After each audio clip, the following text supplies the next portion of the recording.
Everybody can use a little assistance out on the water at some point, just like some of the people we'll see in this week's episode of Boating News of the Week. Come on. Goodbye.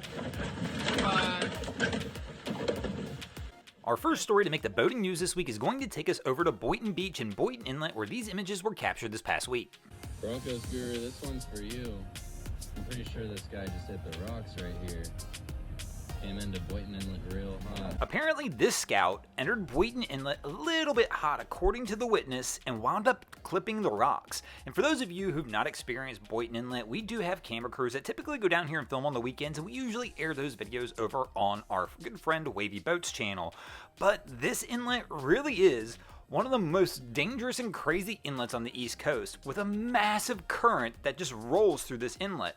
And unfortunately for our guy here, something's obviously gone wrong. He hit the rocks, and basically it appears he has run out of power. It appears right now he does have one motor going, but things go from bad to worse when he even loses that engine. Come through and hit these rocks right here. Now he's just gonna sit in here and play on the simmer head. Here our captain appears to have lost full power. He has lost that one engine he had going and now is at the complete mercy of Boynton Inlet. Boynton Inlet, as you can tell right here, this current absolutely rips through the inlet. Now it's not the same as Haulover and some of the other inlets that might have these massive waves the boaters have to deal with as well. This one only gets a little wild when there's a lot of boaters going through it and the wake gets crazy bouncing off the walls, which can be a dangerous spot for small boats, but we don't typically see a whole lot of the big boats in trouble. Are you good? You need 911? You calling somebody?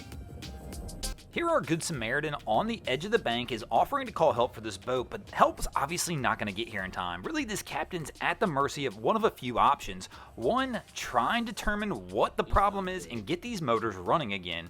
Two, he could possibly drop an anchor, even though I'm sure this is a no anchor zone, but it would at least hold him steady. But right now, our cap's going to just let this thing kind of drift back, and unfortunately, he does wind up getting lucky and gets this thing started just before he hits the rock on the backside. Our next story to make the boating news this week is going to take us up to Canada, and many of you have probably already seen this incident where this past week, apparently, our guy in this yellow boat was not very happy with this crew in the pontoon, but don't worry, the crew in the pontoon's about to not be very happy with him either. So there's a lot going on in this one with very little information, so I'm not going to pass judgment immediately. But the one thing I absolutely can pass judgment on, there's no reason ever to do this. Even if something was wrong and the pontoon guys started this, it doesn't matter. You call the authorities and go through the proper channels. You never take these kind of matters into your hands on your own. This event occurred on the Ottawa River up in Quebec, and fortunately the pontoon guys actually took the correct approach. Immediately following this incident, they contacted the authorities, and the authorities did find the guy driving the yellow boat and did wind up arresting him. Now there's still not a whole lot of information on this incident. We do know there is a full-scale investigation being launched as to what caused this incident, but right now authorities won't even release the name of the gentleman who is driving the yellow boat, and so we don't have any info as to why it started or what the outcome is going to be, but we do have images of the boat being taken away by authorities.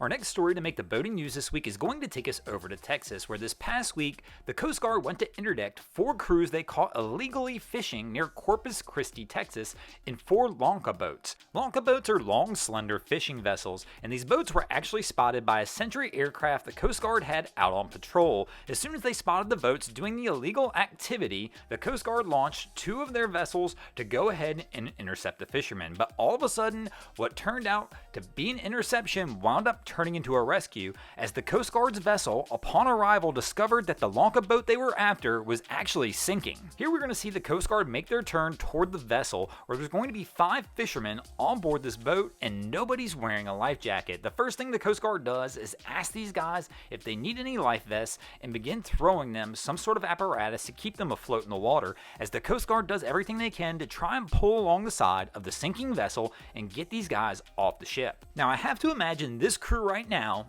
is actually one of the few times in your life where you're doing something wrong and you got caught and you are happy you got caught, because there is no way in the world this crew would have survived this incident had the Coast Guard not already been on their way to come out and try and intercept them.